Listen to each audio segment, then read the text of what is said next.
Déjà vu des mondes extraterrestres habités par des créatures absolument énormes. Mais t'as déjà pensé à la possibilité de planètes qui ne sont pas juste habitées, mais qui sont elles-mêmes vivantes et conscientes? Des êtres de la taille d'une lune à des colosses célestes capables de dévorer d'autres planètes, on va compter ensemble les 10 plus grosses planètes vivantes de la fiction. On commence avec la numéro 10, Mogo de DC Comics.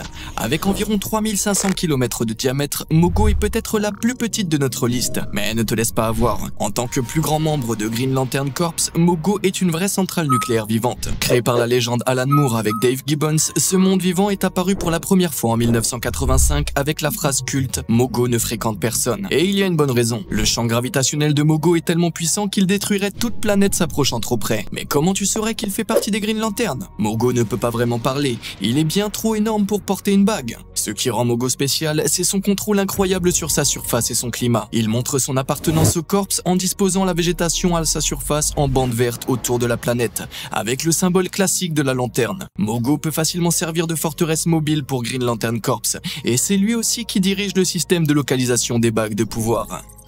En numéro 9, Ego, la planète vivante de Marvel qu'on a vu dans les films Les Gardiens de la Galaxie. Avec ses 6664 km de diamètre, Ego fait environ la moitié de la taille de la Terre, mais il est 2 fois plus égoïste. Ego appartient à la classe des puissants êtres intergalactiques qu'on appelle les Célestes. Né comme une sorte d'organisme cérébral flottant dans l'espace, il s'est construit couche après couche de protection autour de son noyau, jusqu'à devenir une énorme structure planétaire.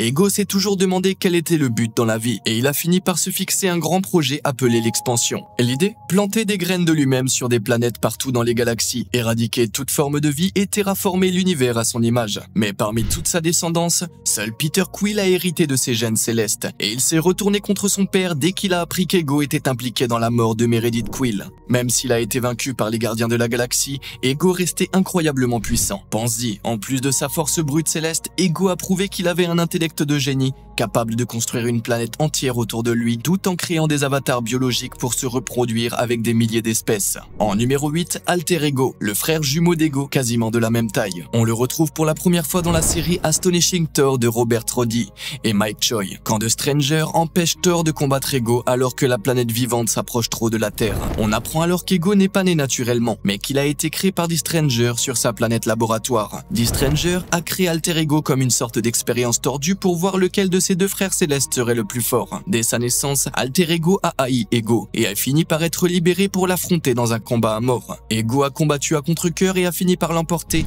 mais Thor l'a arrêté avant qu'il ne donne le coup fatal. Réduit à l'état de coquille vide, Alter Ego est devenu une lune qui est restée en orbite autour d'Ego jusqu'à sa fin.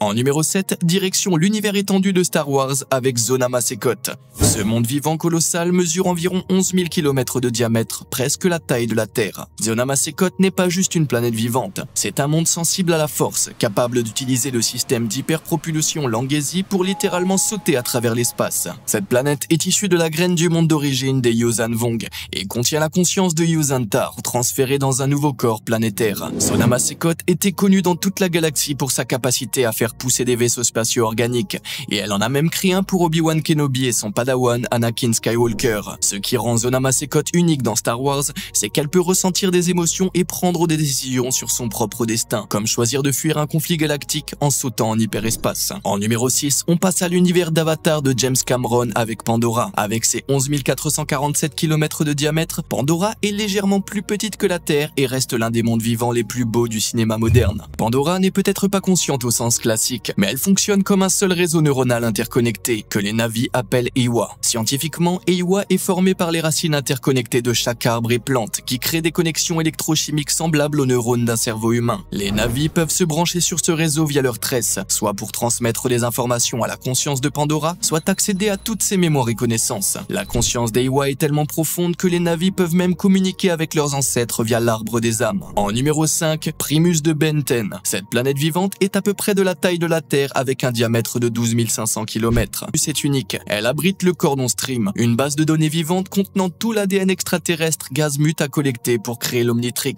D'après les dernières infos de la série, le Cordon Stream contient plus d'1 million d'échantillons d'ADN provenant de toute la Voie lactée et au-delà. L'Omnitrix et l'Ultimatrix communiquent directement avec Primus, qui fournit des infos nécessaires pour transformer le code génétique du porteur en forme alien. En plus de ce flux d'ADN conscient, Primus abrite aussi une espèce non intelligente, les Volacticus biopsis, créée par Azmut pour collecter de nouveaux échantillons échantillon. En numéro 4, on attaque l'un des concepts de la planète vivante les plus philosophiques de la science-fiction, Solaris. Avec ses 15 307 km de diamètre, Solaris est plus grande que la Terre et bien plus mystérieuse. Créée par l'auteur polonais Stanisław Lem, Solaris est recouverte d'un océan conscient, mais pas un océan comme on le connaît. Ce qui rend Solaris perturbante, c'est qu'elle est totalement incompréhensible pour la science humaine. C'est une vie tellement alien qu'on ne peut tout simplement pas la comprendre. On sait juste que Solaris pense, ressent et peut créer des manifestations physiques de souvenirs et pensées humaines.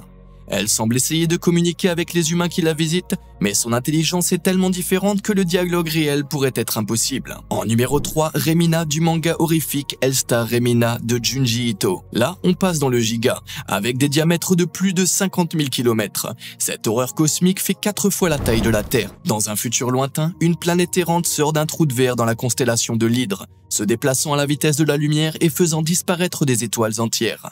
Le scientifique qui la découvre, le professeur Oguro, la nomme d'après sa fille Remina, qui devient une star du jour au lendemain. Mais à mesure que la planète approche, les astronomes observent un énorme œil et une bouche, et la voient littéralement dévorer d'autres mondes. Elle chasse activement ses proies et les engloutit. Dans le style typique de Junji Ito, Remina incarne l'angoisse existentielle à l'échelle cosmique. Et malgré tous les efforts de l'humanité, la Terre finit elle aussi par tomber sous ses crocs. En numéro 2, Primus de l'univers Transformers. Ce colosse mesure environ 142 984 km de diamètre, soit la taille de Saturne, ce qui en fait l'un des plus gros êtres vivants de toute la fiction. Primus est le créateur des Transformers et la planète Cybertron est en réalité son corps. Il existe dans différentes réalités et univers parallèles, toujours comme force du bien. L'étincelle de chaque Transformer est une extension de sa force vitale, qui est aussi présente dans la matrice, l'artefact qui choisit le chef des Autobots. Même s'il est quasiment un dieu, Primus n'est ni omniscient ni infaillible. Il a déjà été dupé par des mortels et ses propres créations. Mais il reste un leader qui admet ses erreurs et se bat sans relâche pour la justice. Et enfin, en numéro 1, le destructeur ultime, obsédé par l'anéantissement du multivers, Unicron. Légèrement plus grand que son ennemi juré Primus, Unicron, le semeur de chaos, est un être ancien en guerre contre lui depuis les éons dans les multiples univers.